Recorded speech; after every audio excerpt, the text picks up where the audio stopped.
এটা বানাতে কি কি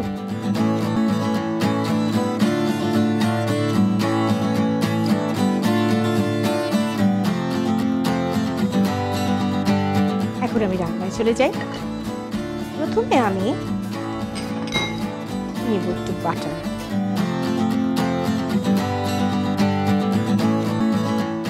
বাটারটা গলে গেলে তার মধ্যে আমি চোরাইজো অথবা সালামির মতো আজকাল আমাদের দেশে তৈরি হচ্ছে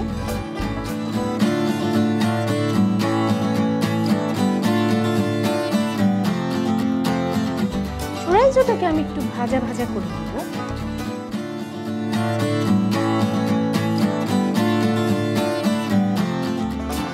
এইবারে আমি এতে অ্যাড করব চিংড়ি মাছ।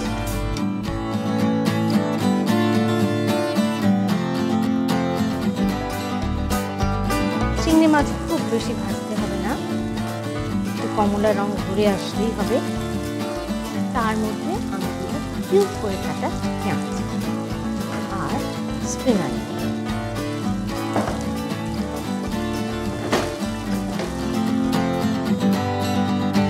বেশিক্ষণ ভাজতে হবে না, জাস্ট মোটামুটি প্রনটা কুকড হয়ে গেলে আর চোরাইজো ভাজা এবং পেঁয়াজ আর পেঁয়াজ পাতাটা জাস্ট একটু হালকা সফট দেখুন হয়ে গেল। সেদ্ধ হতে হবে না, বেক হলেই সেদ্ধ। এখন আমি করবো যেটা কাজী ফার্ম কিচেনের অসাধারণ পরোটা, যেটা হচ্ছে একেবারে পাফ পেস্ট্রির বিকল্প বা প্যাটিসের খামিরের বিকল্প। এই পরোটাটাকে আমি ক্রাস্ট হিসাবে ব্যবহার করব। কিসের? যেহেতু এখানে আটবে না, আমরা এখানে দুটো পরোটা।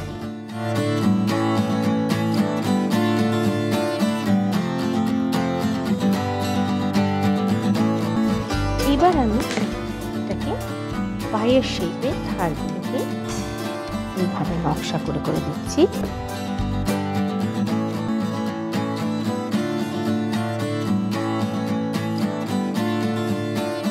তৈরি হয়ে গেল আমার ফিশের ক্রাস্ট। এইবারে আমি যে মিশ্রণটি তৈরি করেছি সেটা এর মধ্যে ঢেলে দেব।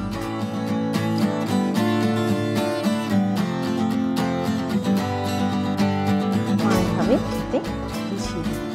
এইবারে এতে দেব একটু শ্রেডেড চেডার চিজ,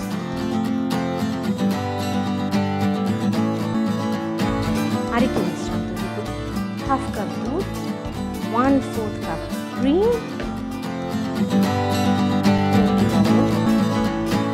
কারণ আমাদের মিক্সে কিছু লবণ আছে, ক্রাশড ব্ল্যাক পেপার।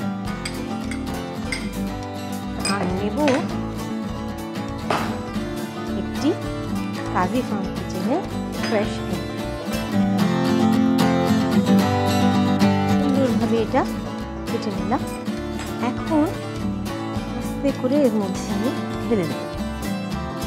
এইবার আরেকটু নিরঞ্জন উপর দিয়ে দেব ক্রাশড চেডার চিজ।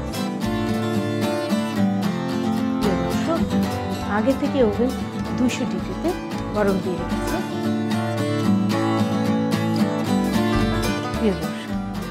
আধা ঘন্টা 200 ডিগ্রিতে এটা বেক করবো। আমরা ফিরে আসছি আধা ঘন্টা।